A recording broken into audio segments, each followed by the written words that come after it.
Good evening, you're with ET now. This is the India Development Debate. I'm Sandeep Gurumurthi joining you live from our news center in Mumbai. Joining me in Delhi is my colleague and co-anchor Supriya Shrinate. Straight to the big debate tonight. India Inc.'s poor corporate governance standards are once again in focus thanks to the high boardroom drama at ICICI Bank that eventually led to Chanda Kochhar's offer to go on leave. But ICICI is not alone when it comes to poor governance standards. Some of the iconic business houses like the Tatas or Infosys for that matter also face similar charges when it comes to clash of interest, lack of transparency or selective access to privileged information are concerned. Take the case of ICICI for example. It was the same board of directors which gave a clean sheet to Chanda Kochhar some 18 odd days ago that caught the top boss by the neck. And the critics of the Tata Group believe that a select group always had an unfair advantage. It is even worse in the case of Infosys, where a group of founders many believed worked overtime to see the back of the CEO and the chairman for no fault of theirs. Now remember, we are talking about some of the flag bearers of Indian industry here. If this is the state of affairs at these top-rated, professionally managed companies, one can imagine the going-ons in promoter-run businesses, where corporate governance remains perhaps only on paper. Some blame it on the inherent loopholes in the law, while some others point the finger at the lack of strong deterrents like a jail term and heavy monetary penalties. Corporate India cannot raise the pitch for transparency and accountability at the government level and at the same time walk in the opposite direction when it comes to them. It's time for industry to rise with India. The steady slide in corporate governance standards is a big topic of discussion and debate right here on the India Development Debate tonight. And joining us on this show is a stellar panel. I've got Mr. M. Damodaran, Chairperson Excellence Enablers, a corporate governance advisory firm and former chairman of SEBI. Shailesh Haribhakti, Chairman Haribhakti and Company. We've got Arun Nanda, Chairman Mahindra Lifespace, V. Balakrishnan, former board member Infosys, and Krishnamurthy Subramanian, Associate Professor of Finance at the Indian School of Business and somebody who was a part of the Uday Kotak panel that did give its recommendations on corporate governance. I can't think of putting a wonderful panel together as this. And Mr. Damodaran, I think it's only fair that I begin with you. You've extensively worked on corporate governance. It's an issue extremely close to your heart. You've advocated it for years now. It's been 10 years since you stepped down as SEBI chief. What's your assessment? Has there been any improvement in the quality of corporate governance in the last 10 years, or have things really deteriorated?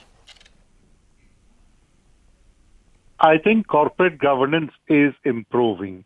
I want to make a couple of points at the outset. Firstly, you mentioned the names of 3 companies or groups and described them as iconic, described them as the flag bearers. I have not subscribed to the view that these are the best and the brightest when it comes to corporate governance.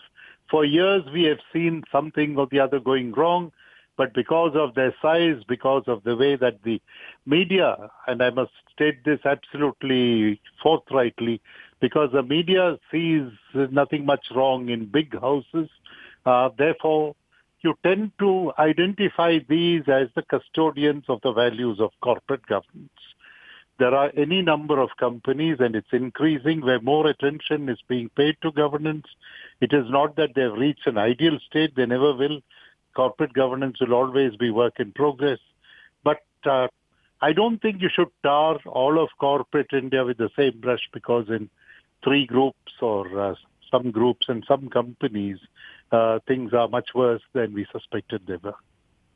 That's a fair point, Mr. Damodar, and I take that on board. Some of these companies and their sort of iconic status has been built by media, and you're right when you say that it's unfair to paint entire corporate India in the same brush. It's good to hear you also say that things are getting better as far as corporate governance is concerned. That's, I'm sure, very reassuring for our viewers. But let me take this to V. Balakrishnan. Bala, you know, I know each case is unique in some sense, but the last 12 to 18 months have demonstrated poor quality of governance in some of India's celebrated companies, if I may call that. You know, Infosys, you sort of raised a lot of issues when it comes to Infosys as well. Tata Sons as well, very high profile case, the manner in which a chairman was ousted, and of course now ICICI Bank. Each very different case, and it's sort of unfair to compare them all, but it sort of signals that there has been a steady deterioration in the quality of corporate governance in some of India's celebrated companies. What would you attribute this to, Bala? No, I think the general level of governance in the country is definitely improving. But what we are seeing in few companies is when you have a strong CEO, you also need to have a strong board. In most of the cases you describe, the board has been very weak. They don't understand the complexity of running a large global corporation. So when issues like this happens, they should apply the mind and follow the fiduciary duty to the shareholders. What we have seen in ICICI Bank today is the board at the first instance comes and gives a clean sheet, and then when the issue becomes big, then takes corrective action in appointing an independent commission and also tell the CEO to go on leave, which they should have done earlier before they give the clean sheet. So I think the whole issue comes because of the board. Board is very weak and they don't understand the complexity of running a large global corporation, and governance is a very complex issue. I think you need better board members, especially the independent board members who are custodians of the minority shareholders, for it to be more effective. All right, fair point indeed. But the board needs to have, more minorities, more independent views. But Shailesh Haribhakti, I do want to talk to you about a disturbing piece of information that came to us via the Times of India this morning, and the inside scoop of the ICICI board meeting drama paints a rather disturbing picture about the board proceedings at ICICI Bank. Do you believe that the outcome of Monday's board meeting indicates that the board continues to be captured by Ms. Kochhar? No, I don't think that is a correct conclusion to draw. My own assessment of the situation is that it was complex. It was a very unusual situation where a high-performing CEO, in her tenure, the market cap of the company tripled. And just maybe 2 months ago, 3 months ago, there was nothing on the horizon which might indicate that there might be something dramatically wrong.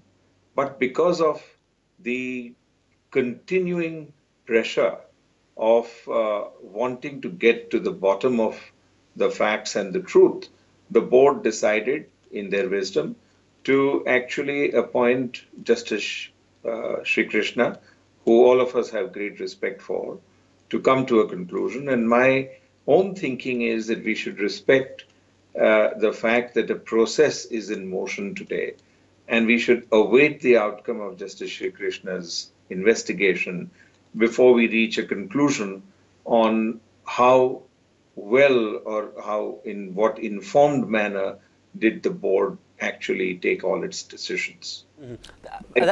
That's a fair point. That's a fair point. I think it's only fair that we shouldn't jump to outcome, and we've debated the goings on at ICICI Bank extensively on this channel, and sort of the reason we're doing the show tonight is, after our show on Monday where we analyzed the outcome of the board meeting, we got an overwhelming response from our viewers who wanted to sort of really get to the bottom of corporate governance standards of India Inc. as a whole, and use this as one case.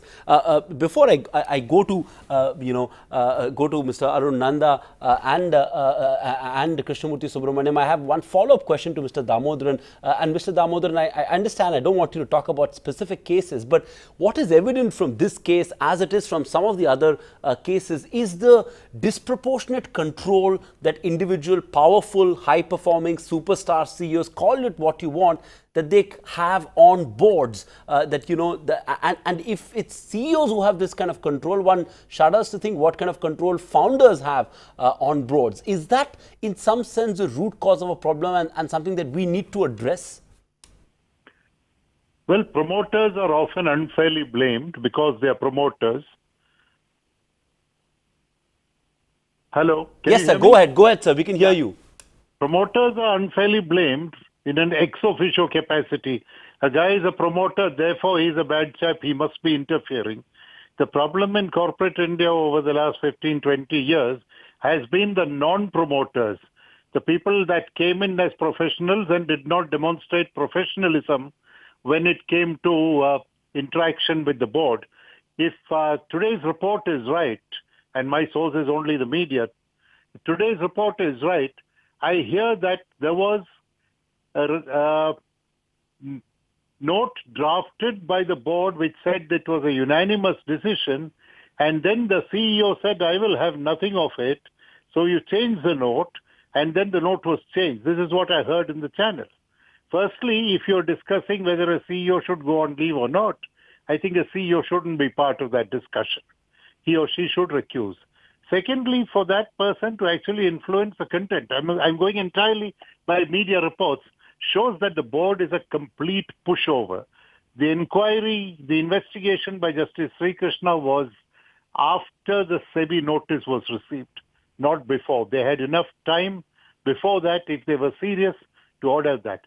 Today, after the major shareholder, which is Life Insurance Corporation, was criticized by several people, including me, saying, what are you sitting and doing inside the board if all of this is happening, because you are there in a representative capacity? Your report says that LIC dug in and said, no, we got to see that the CEO goes on leave. Now, if you have to push a board to do what is obvious, clearly that board is not, worth anything. And the earlier these directors pack up and leave, the better.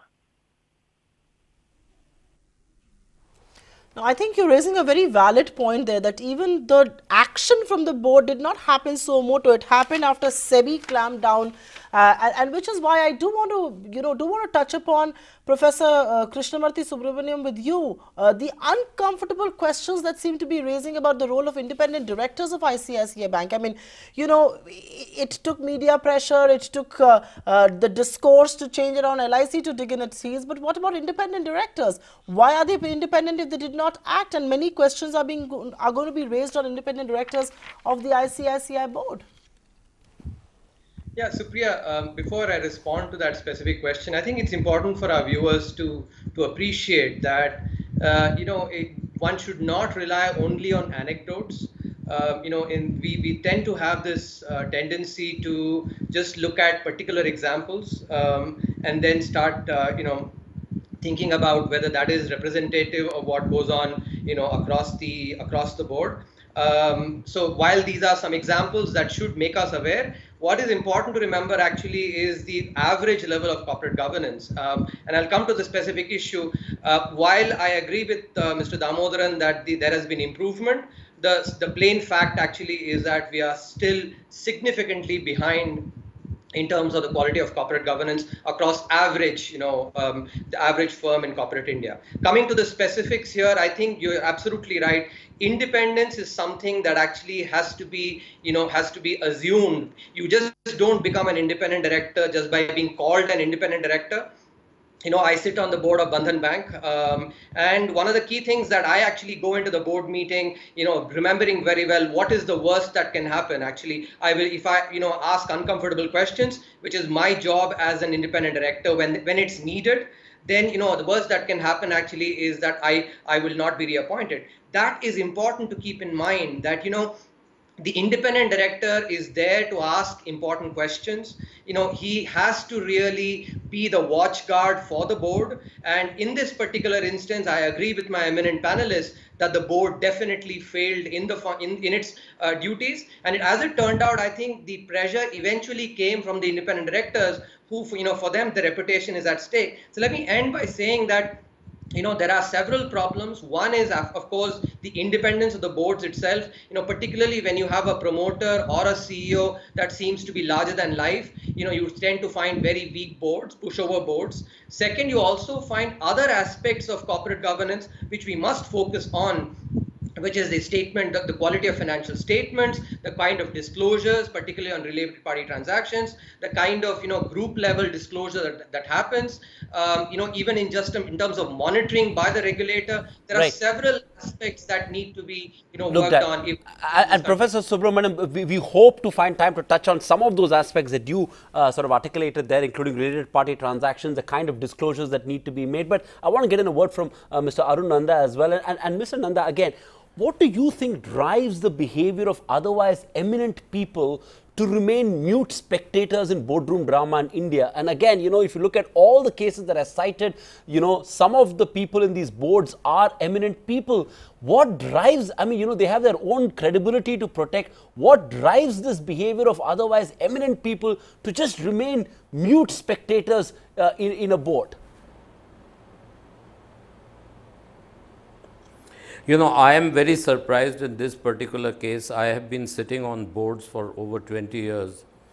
And, you know, the independent, you know, the only thing I can presume is, as Mr. Damodaran said, you know, these high profile CEOs who the media takes them to such high position that they think they are the larger than life. Otherwise, I have seen independent directors, and some of them are on the panel today, who really put their foot down and they ask questions. And, you know, as Professor said, what's the worst that can happen? In fact, I was on the board of a nationalized bank, and after a few meetings, I just resigned and got away because I was very uncomfortable, because I was asking awkward questions and I could see that the poor CEO was getting instructions from somewhere else and he had to follow it. And I didn't want to be a party to this. You know, I would totally agree with Mr. Damodaran. I beg to differ with another panelist. The quality of corporate governance has definitely improved. I think today the independent directors are very conscious of their responsibilities. I think the test really lies when the board appoints independent directors.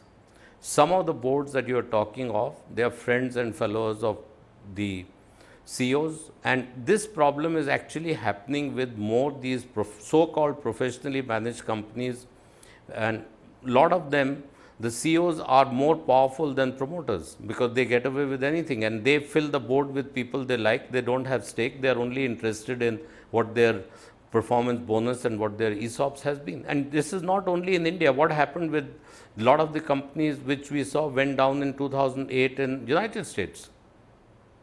Viewers, I think two things are very clear from this very, very eminent panel that we've put together right here on ET now this evening, and I can't thank all of you. Finish. It's very unfair. Sure, please go ahead, sir. Go ahead, sir. Go ahead, sir. I said it's unfair to single out India. Yes, there are some cases, and just because one problem went in Tata Sons board, I am not on any Tata board because of my Mahindra connection, but I know people who do put their foot down and ask questions. Okay. And Tata Sons is not a listed company, so I think that's not the correct benchmark. Okay.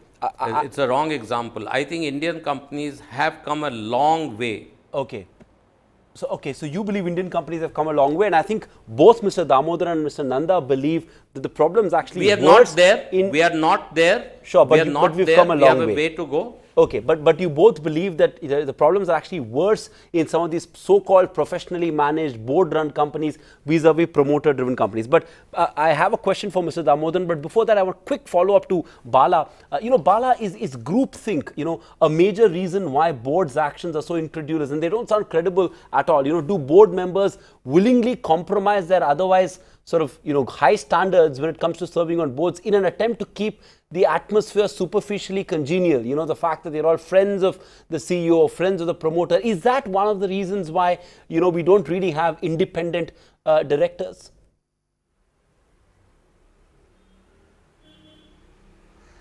Yeah. See, because the board is filled with people whom the CEO is more comfortable with, and they are all called independent directors. Independent directors clearly should understand their fiduciary responsibility lies with the shareholders, because they are there to protect the shareholders' interests, not the CEO's interests.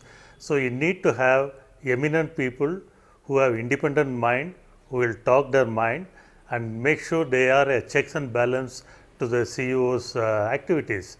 If that doesn't happen and you fill the board with known people who doesn't stand up to the board, and if the CEO is very strong, you have a weak board, you see the governance falling. I mean, most of the instances we have seen, it is not the issue with the CEO. I mean, CEO could be reckless, but it is the issue with the board.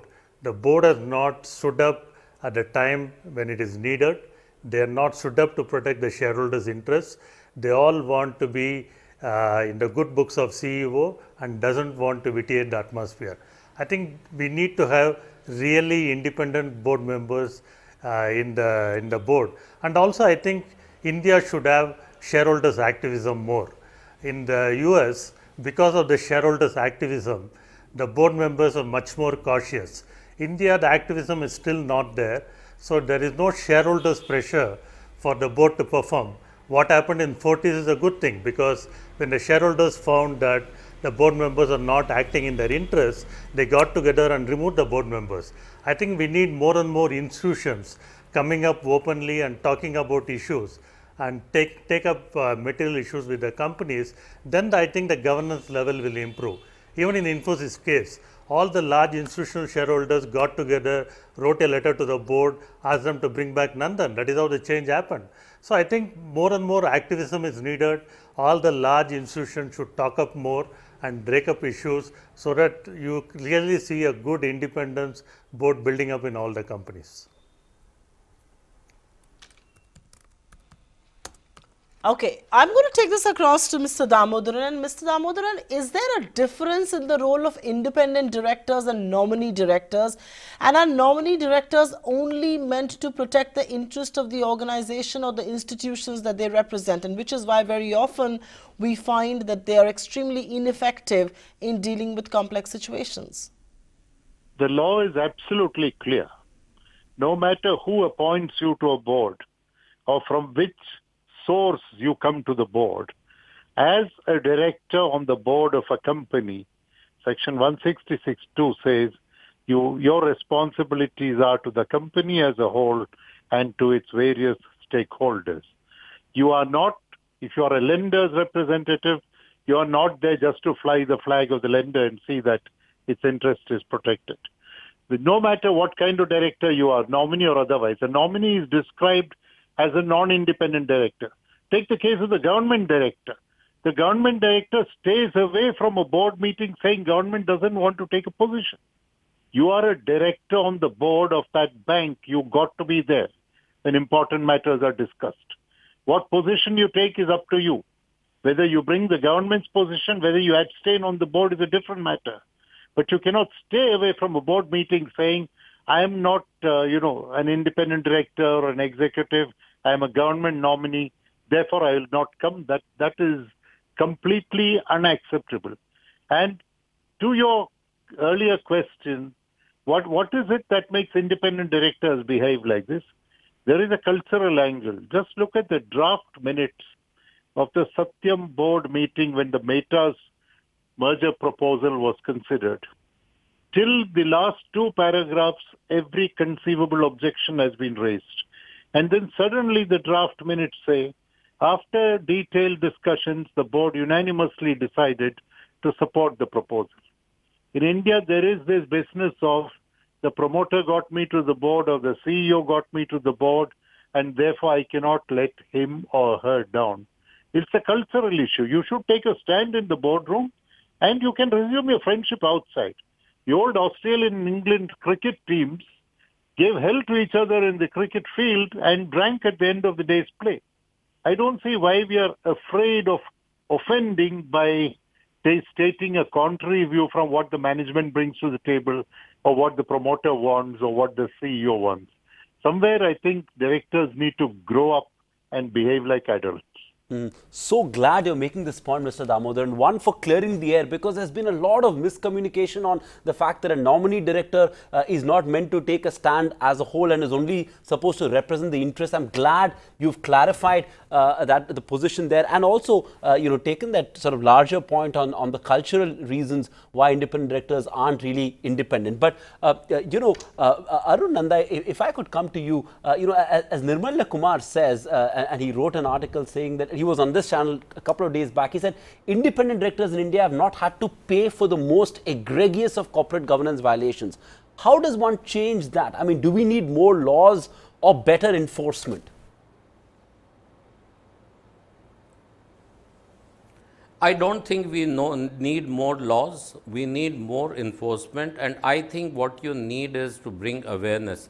But first of all, the moral fabric of this independent director, whether you're a nominee or thing, you're there to protect the interest of the shareholders and the company. First, the laws in India today are probably enough. You got the Companies Act, you got SEBI, and they're quite effective.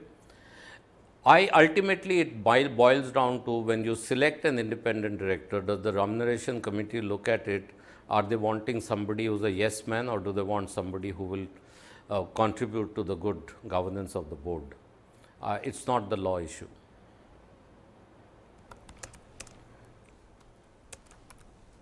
Okay. Mr. Hari Bhakti, let me come to you. And one of the points that is being talked about is that how do you make independent directors ensure that they do their duty? I mean, one of the things that's been talked about very extensively also is that the boards are not spending enough time trying to understand the complexity of business. Just attending one board meeting from the other and leaving complex problems to management is just one part of this. But what are the deterrents that we need to build in to ensure that independent directors follow the law both in letter and in spirit? Well, there is very significant deterrence, and that is why we are seeing such a strong voice emerging. It is also thanks to the advice that people like Mr. Damodaran and Bala and others continually provide to us, that independent directors are now able to stand up and speak their mind. I think we must accept the reality that there is significant deterrence today. The fiduciary responsibilities are very strong. We have seen that courts and others have gone to the extent of even impinging on the personal assets of independent directors in cases where there has been a very significant issue of like a fraud. And we have seen that happen very recently. So I think there is enough legal and regulatory deterrence to make sure that independent directors continue to be independent, and there is enough good advice coming our way from almost every source. So as an independent director of 30 years standing, I find myself completely empowered by the advice that I'm receiving from all over, from the law, from people of eminence, from ex-regulators like Mr. Damodaran, and therefore it is very easy to stand up and take a stand. Okay, so you're saying what we need is not necessarily more laws or more sort of, what we need is just independent directors are willing to take a stand. Fair enough, I take that point. Professor Subramaniam, if I could come to you, how does one tighten disclosure norms? You alluded to it briefly in your opening remark. We still don't know what disclosures did ICICI Bank CEO make to the board. How could she have been a part of the credit committee which sanctioned the loan to Videocon?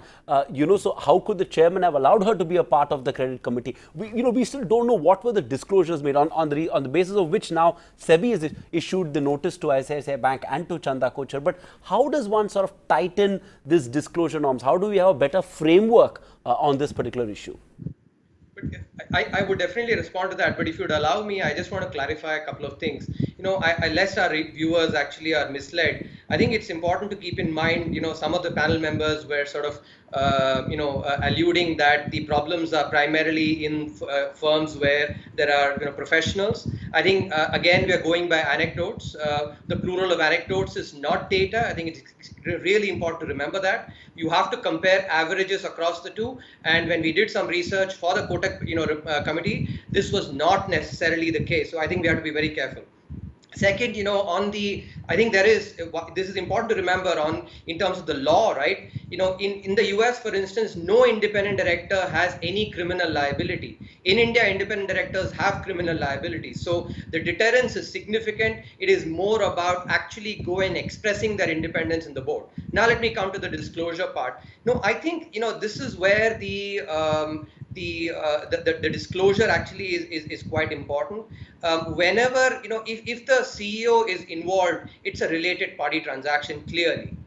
And the Kotak panel has also opined on how, when it's a related party transaction, what is the nature of discussion that should happen who can vote, who should not be should not be voting. These are aspects that I think should definitely have been taken into account in this particular case. Which were not. I think, whenever you have a related party that may actually be, be affected, it is really important to ask that related party not to be part of the deliberations. This is the spirit of governance. Actually, what is really critical is not go by the letter, but by the spirit. And it's important to keep in mind that even the letter part now the Kotak panel has actually tried to fix. Mr. Damodaran, I want you to come in on that. And the larger point that Professor Subramanian is making is that there needs to be tighter disclosure norms and, related parties and all of that. But I want you to add in to some of the points made, that how does one really tighten the disclosure norms? I mean, what will ensure that the right disclosures are made to the board, that the board is aware of the realities and skeletons don't tumble out like they did in this particular case?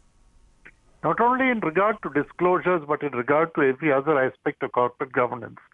You don't need more laws. As Arun said clearly, what you need is better enforcement. I think we have a sufficiently strong prescriptive framework for disclosure. This has been improved on a continuous basis. Great people like Mr. Malegam have worked on it and, headed the SEBI committee on disclosures and accounting standards and tightened this. I think we are at a reasonable stage of progress as far as disclosure norms are concerned. The point is, how do you enforce this? Now, you raise the question whether there was a related party transaction involved in this. Now, if it is a related party transaction, and by every account it is, the audit committee should look at it first. Then when the discussions take place, the member who is because of whom it is a related party transaction should not be part of the discussions. There are so many things, safeguards that you need to put in place. And if you don't put those in place and disrespect what provisions exist, if persons that don't make disclosures can get away, if companies that don't make disclosures can get away, then clearly there is a problem. I want to stress on one matter. Corporate governance is not rocket science. You need to just address two issues. One is conflict of interest, the other is asymmetry of information. If you address both these issues, this is a case which has conflict written all over it. If you don't address that, no matter what regulations SEBI will write, no matter what laws the government of India might enact, enforcement ought to be quick, it's got to be effective, there must be deterrents, and it must be an example. Then only governance will improve. There are some who see value in governance, therefore do the right things. After all, what is governance? Corporate governance is doing the right things at the right time, in the right manner, for the right reasons. That is corporate governance. It's not rocket science. I want to repeat that. These are all structures, processes put in place to ensure that we are adequately addressing conflict of interest and we are reducing information asymmetry. And if you look at all of governance from that angle, it's not complicated. The question is, are the behavior standards appropriate? Absolutely, and it's incredible how you definitely don't make it sound like rocket science, even though most people end up doing. But one quick question to Shailesh Haribhakti before we take a break and we talk about the bigger picture after that. Shailesh Haribhakti, related party transactions, and I think what Mr. Damodaran is also indicating is that we have a sort of framework in place. And you all also alluded to it. So how does one ensure that there is a Lakshman Rekha that is followed when it comes to related party transactions? Because conflict of interest in related party transactions, as Mr. Damodaran pointed out, is at the heart of some of these corporate governance lapses. Absolutely. I think whenever it is possible for me to do, I try to persuade management to avoid, as far as possible, related party transactions. In certain situations, it is impossible to, for example, if there is a power utility which is owned by a group company, and if you're in their power supply area, you must buy power from them. And there it's clearly a arm's length, ordinary course kind of transaction. But where there are possibilities of buying from non-related parties, then one of the things that must be done is there should be a norm that a certain percentage of the transaction should be from non-related parties, so that the comparison is not only done theoretically, but is visible and is patently clear to the audit committee, who can make an assessment and make sure that there's really an arm's length transaction in the ordinary course of business. If it is not, it has to go forward and get the approval of the shareholders, and in certain cases also of the central government. So the law and regulations are in place. The attitude and the mindset has to change to make sure that where it is possible to avoid related party transactions, they are actually avoided. And it becomes the duty of the audit committee to make sure that this kind of mindset starts evolving in every board and in every situation. Fair point indeed. But on that note, I think we'll take a really quick breather. We are back in just a moment. I will request each one of you, Mr. Damodaran, Mr. Haribhakti, Mr. Nanda, Professor Subramanian, and of course Bala, to please stay with us. We're back in just 2 minutes, and we'll put the spotlight then on what are the kind of teeth that regulators need to clamp down on corporate governance. So please do stay with us. We are back in just a moment from now.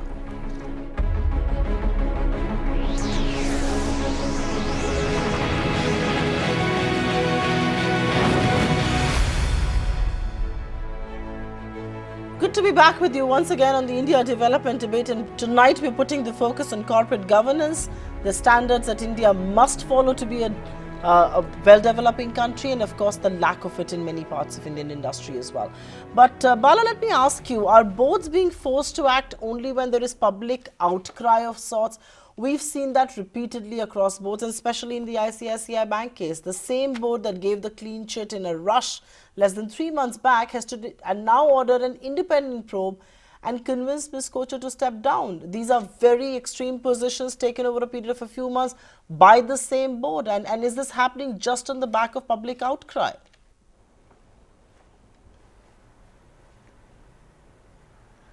No, I think in India, the corporate governance compliance is more symbolic. It's more like tick the box. You have a set of regulations. It tells you to do 1, 2, 3. You just say I did 1, 2, 3, and you say you are your governance standards are better. Corporate governance is more a mindset. You have to go above the law and make sure you perform your fiduciary duty in the interest of all shareholders. So the tone has to come from top of the board and the CEO, and then the rest of the organization will follow.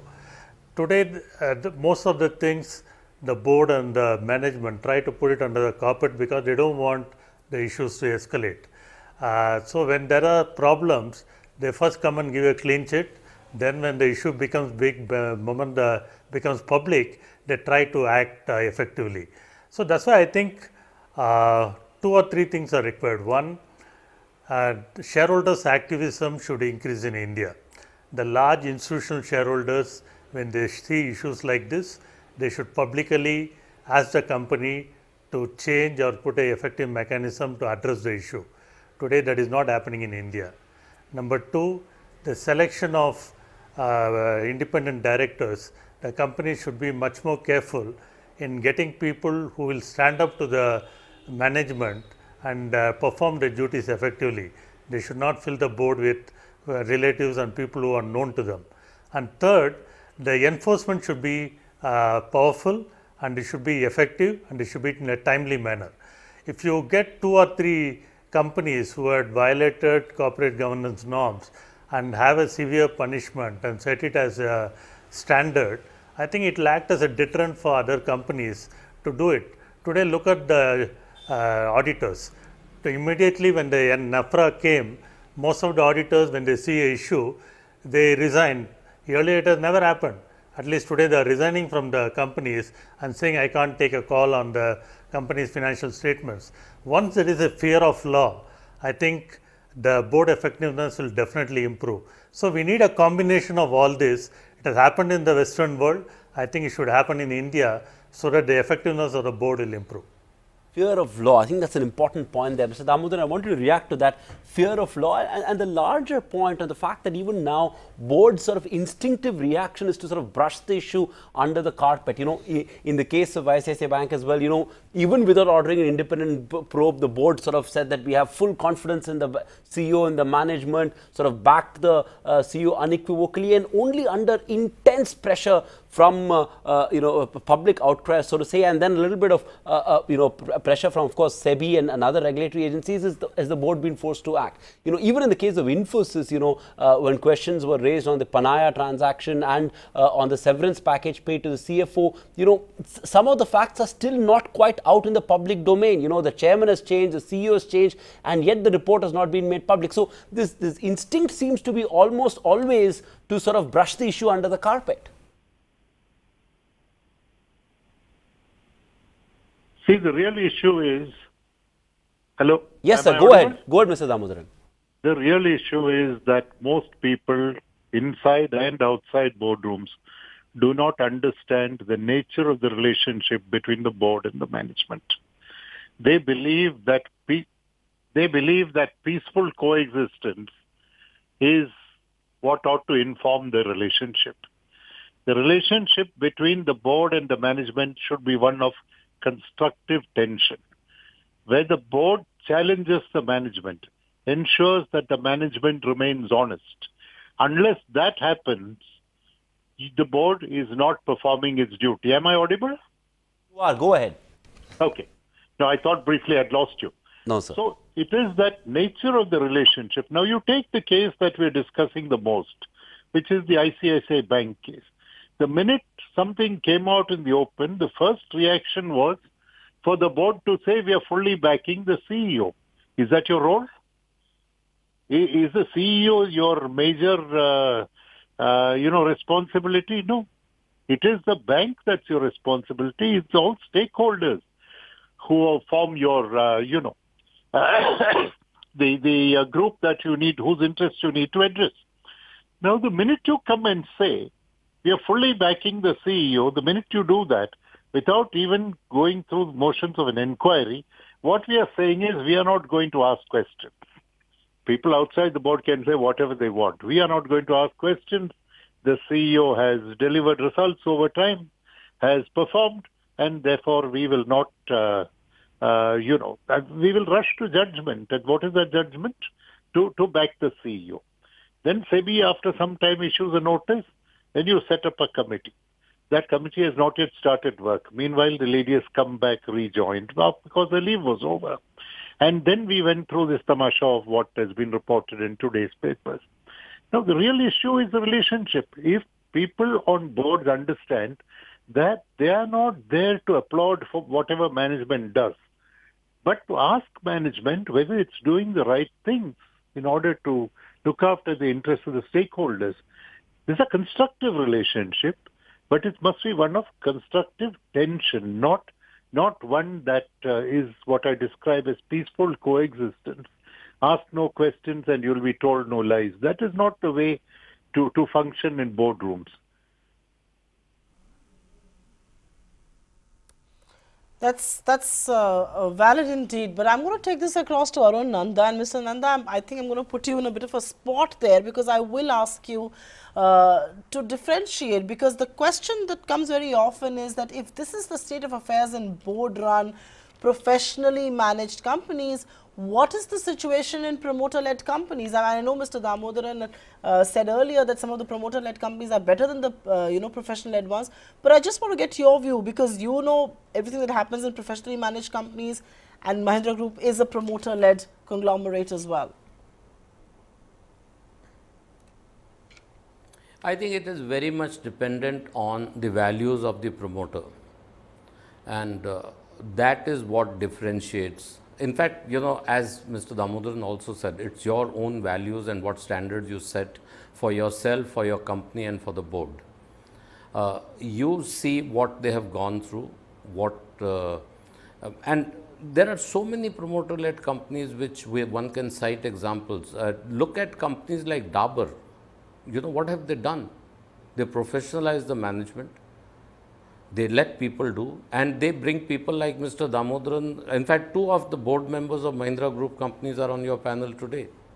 Mr. Shailesh Haribhakti and I share a board. Mr. Damodaran is on the board of some of the Mahindra companies. It depends. It's a question. And I think the media can easily find out by looking at the list of independent directors that they invite. I mean, at one time on Mahindra board, we had Mr. Wagul, Dr. Ganguly. You could name people, Mr. Puri, ex-McKinsey. You don't, they are not people who, they are not yes men. They are not going to say yes to everything you say. It is, the simple test is what quality of people does promoter-led companies bring to the board. That's a fair point indeed, and that will determine the outcome. But Shailesh, I want you to react to a point that Bala said, and I think he sort of, he said it beautifully when he said that, we have this sort of box-ticking approach to dealing with matters of corporate governance. Acha, corporate governance, A, B, C, D, E, F, let's tick those boxes and the job is done, right? How does one sort of break out from that? How does one sort of, look at corporate governance beyond this, this business of just ticking a few boxes? I think to the individual independent board member to be counted as independent. From everything that I've heard on this panel, I can say that the richness comes out of the fact that the individual must take responsibility.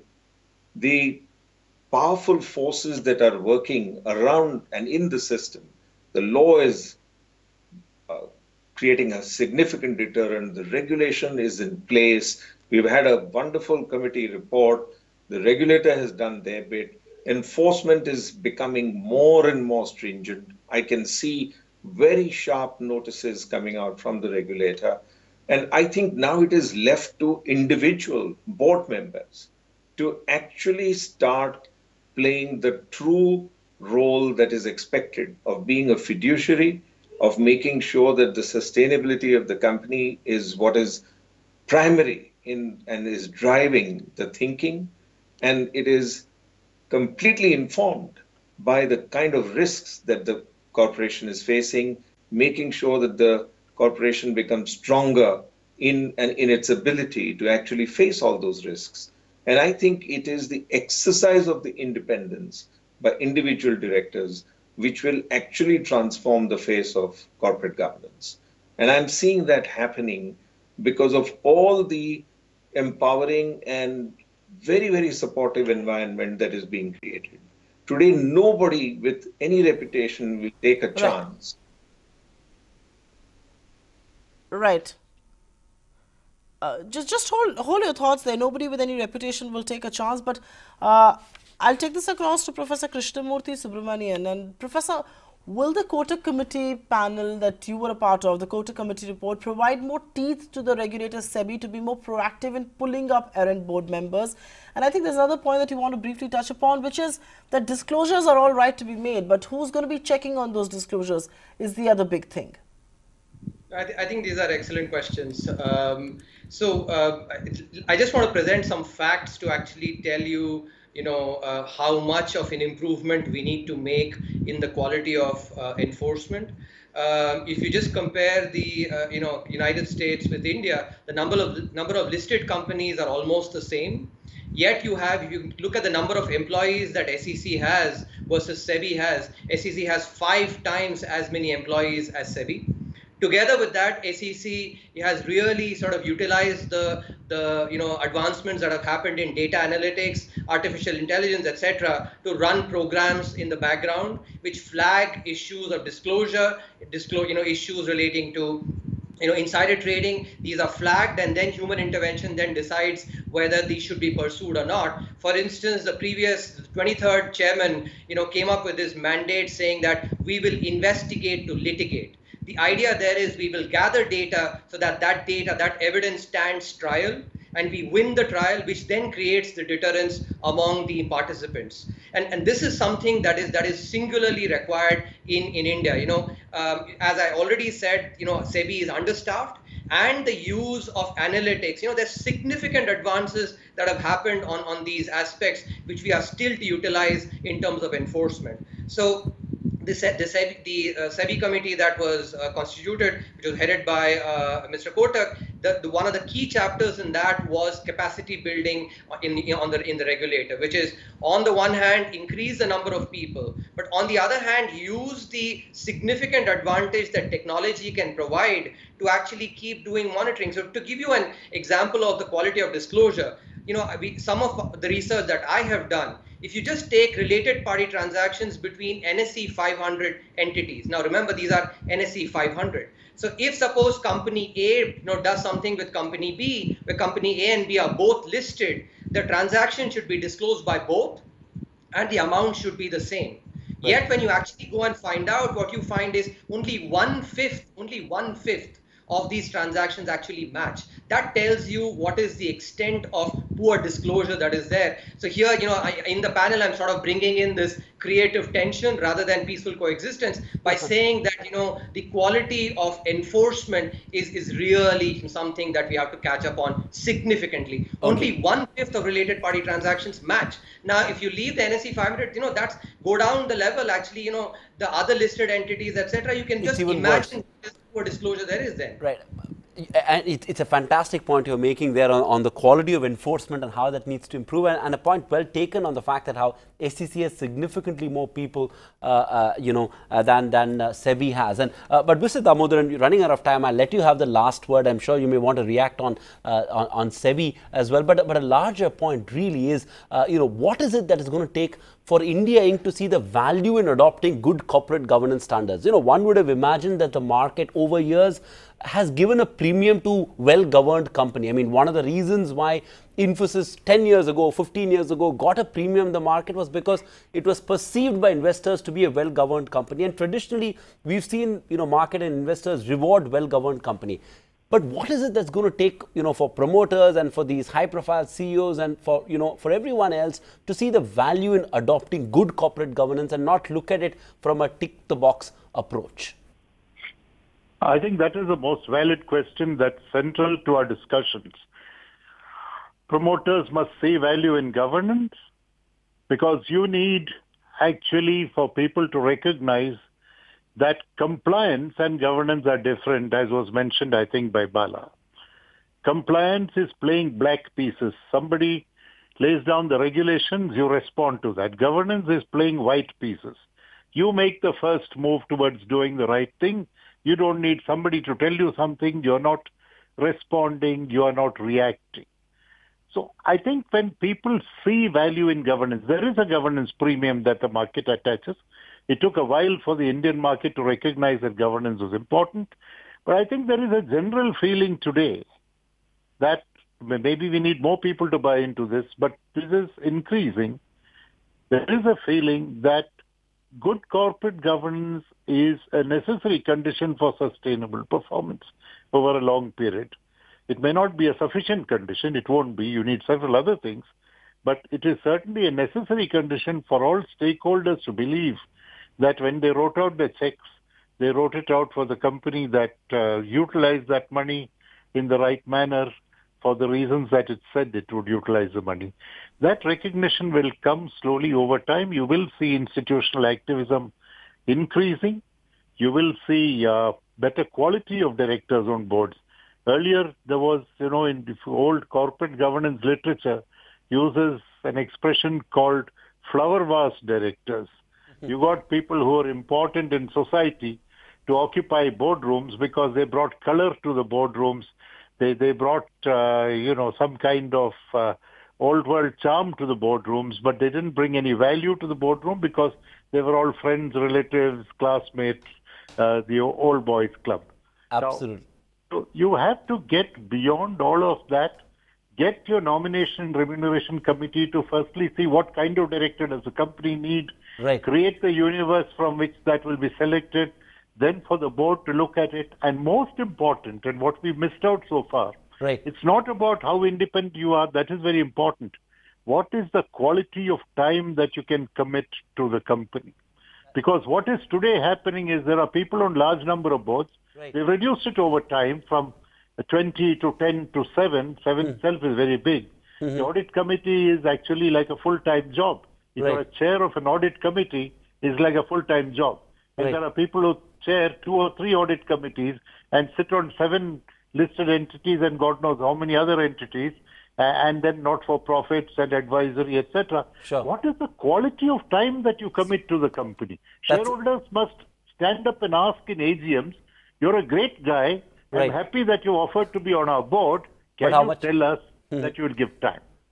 Absolutely. I couldn't agree more with you. I'm glad you brought that last aspect in, which we couldn't cover through the course of this discussion. I mean, corporate governance is something we could go on for a while, but completely timed out. And I can't thank this wonderful panel enough for taking time out and joining this discussion. Like Mr. Damodaran pointed out, boardrooms, Indian boardrooms don't need color, they need character. And it's not just about investors, it's not just about corporate India, but for India to be truly developed and for clean governance, it's not government but corporate India that needs to walk the talk on transparent, clean business practices. Indeed. Now, for a new aspiring India, the old ways of doing business won't hold, but nor will the old dirty tricks of gaming the system and covering up big governance lapses. There must be a premium, like our panel has decided, to high standards of governance after all. Thank you very much for being with us. Up next is Top 10 at 10. Good night.